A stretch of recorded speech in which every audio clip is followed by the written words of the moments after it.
Welcome to மைதிலிஸ் kitchen. இன்றைக்கி Onam special எரிசேரி பண்ணுறது எப்படி பண்ணுறதுன்னு பார்க்கலாம்.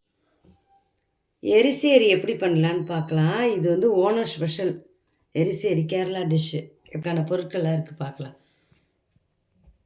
தேங்காய் ஒரு கப்பு வச்சுருக்கேன், 3 சின்ன வெங்காயம், பரங்கிக்காய் ஒரு அரை கீத்து நறுக்கி வச்சுருக்கேன்.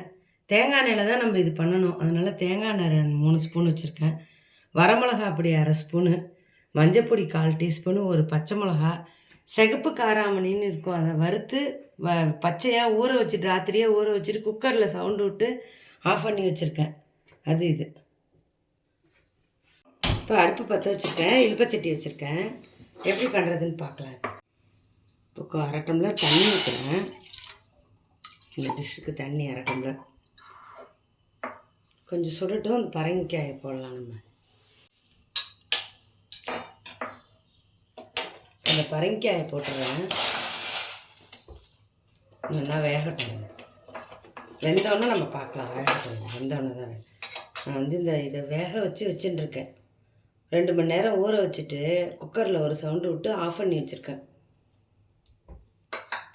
ராத்திரி ஊற வச்சுருங்க. படுத்துக்கும்போது காலம்பரை எழுந்திருந்து நீங்கள் வேக வைக்க உங்களுக்கு டைம் இல்லைன்னா நீங்கள் இதிலையே போட்டு இந்த பரங்கிக்காயிலே போட்டால் அது வெந்துடும் சித்த நாழியில்.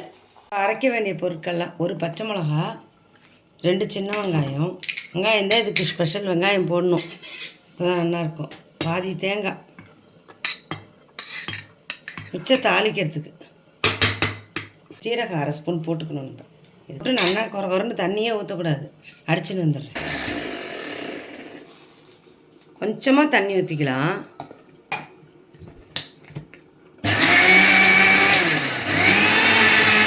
பாருங்க, இந்த அளவு அரைச்சா போதும்.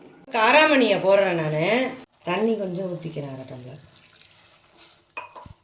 இப்போ வரமிளகா அப்படி போடுறேன். அதிலே மஞ்சப்பொடி,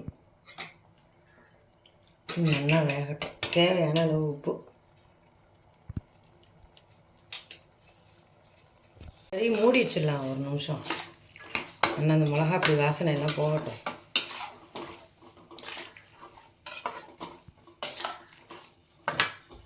இது பாருங்க, இந்த அளவுக்கு நல்லா கொதிக்கட்டும்.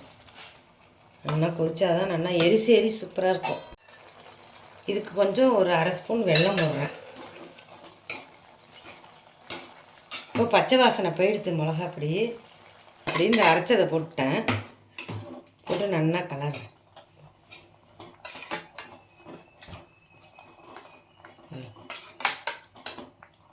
இந்த ஸ்டேஜில் உப்பெல்லாம் போருமான்னு பார்த்துட்டு நம்ம தாளித்து கொட்ட வேண்டியதான். இந்த மாதிரி தான் இருக்கும் எரிசேரி. இதை பாருங்க. இது நான் வந்து எனக்கு கொஞ்சம் தண்ணி ஊற்றிருக்கேன், கொஞ்சம் தளர இருக்கட்டும். உங்களுக்கு கெட்டியாக வேணால் நீங்கள் கெட்டியாக வச்சுக்கலாம், நம்ம சௌகரியம் தான் அது. இப்போ தாளிக்கிறத பார்க்கலாம். தேங்காய் எண்ணெய் தான் ஊற்றிக்கணும், 50 தேங்காய் எண்ணெய் ஊற்றிக்கணும், அப்போ தான் நல்லாயிருக்கும். தேங்காய் எண்ணெய் தான் இதோட இதுவே. பாருங்கள், கடுகு போடுறேன், 1/2 ஸ்பூன் கடுகு போட்டிருக்கேன். இதுக்கு பெருங்காயம்லாம் எதுவுமே வேண்டாம், நம்ம வெங்காயம் போட்டிருக்கோம்.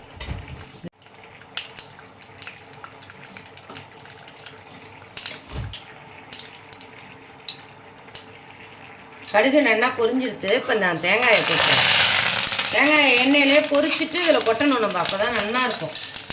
இதோட இதுவே இதை ஹைலைட்டு இந்த தேங்காய் தான். பாருங்கள், இதில் கொட்டுறேன் பாருங்கள்.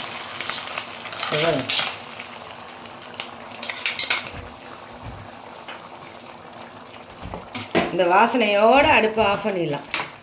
கம்மன்னு ரெடி, எரிசேரி ரெடி. பாருங்கள், சூப்பராக இருக்கும். இது ரொம்ப ஈஸி, எல்லாருமே பண்ணலாம், ரொம்ப நல்லாயிருக்கும். பாருங்கள், தேங்காய் எண்ணெய் மணமாக இருக்குது ரொம்ப.